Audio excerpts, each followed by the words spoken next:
Hallo, schön, dass du hier reingeklickt. Das ist das Anleitungsvideo zum Booklet, das wir geschrieben haben für die Families von der GVC Winterthur. Das Booklet heisst «Entdeckerkirche» und das findet ihr auf dieser Homepage zum Download. Ja, in diesem Booklet geht es eigentlich darum, wir versuchen euch ein bisschen kreative Tools an die Hand zu geben, wie ihr eine Familienzeit gestalten mit euren Kindern zum Bibellesen. Und ich glaube, wichtig ist, dass ihr euch einmal einen Tag rausnehmt zuerst in der Woche, wo alle daheim sind, wo ihr am besten gerade fixt und sagt, jede Woche um diese Zeit machen wir das. Dann müsst ihr nicht mehr darüber diskutieren, wenn ihr euch trefft, dann ist das wie schon ein Ritual. Und dann macht euch das auch ein bisschen gemütlich. Das soll wirklich eine Zeit sein, die ihr feiern als Familie. Vielleicht habt ihr eine Schmine daheim, dann macht doch noch ein Feuerchen oder nehmt die Wolldecken oder macht euch eine heisse Offi, was eure Lieblingssachen sind und feiert das richtig feiern, dass ihr Zeit miteinander habt. Dann könnt ihr die Zeit so gestalten, dass ihr das erste Mal unsere Soap schaut. Die geht ein paar Minuten und sollte euch ein bisschen zum Lachen bringen und in die Geschichte ein bisschen einführen.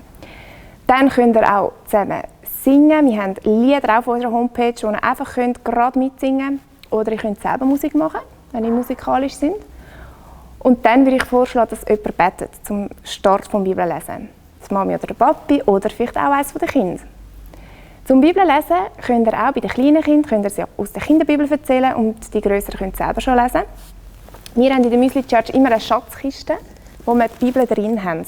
Und das ist auch ein Teil des Rituals, dass wir die vornehmen und die Kinderbibel rausnehmen. Das zeigt den Kindern, dass die Geschichte wertvoll ist und dass sie in der Bibel steht und nicht sonst irgendeine Geschichte ist. Nach dem Lesen der Geschichte haben wir euch 5 Fragen, die ihr euch wirklich zur Orientierung könnt, immer wieder in Erinnerung rufen. Das findet ihr auch in unseren Unterlagen. Jeder Finger steht für eine andere Frage. Ihr müsst nicht jedes Mal alle Fragen durchmachen, sonst wird es langweilig. Sucht euch die aus, die am besten passt. Meine Lieblingsfrage ist zum Beispiel, das Kind fragen, was an dieser Geschichte hat dir besonders gefallen.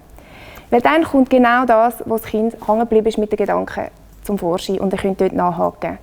Und oft entstehen daraus dann auch Gespräche und vielleicht sogar auch das Gebetsanliegen, etwas, wo ihr Gott Danke sagen oder bitten. Und mit so einer Gebetsrunde könnt ihr dann auch die Zeit abschließen.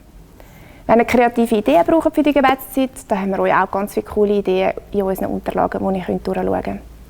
Dann nehme ich an, irgendwann mögen die Kinder nicht mehr still sitzen, sie werden unruhig, die Offi ist leer getrunken und dann ist auch Zeit, um etwas Aktives zu machen. Und für das haben wir euch Spielideen, Bastelideen, auch in dem Booklet. Schaut es doch durch, was für euer Alter der Kind passt.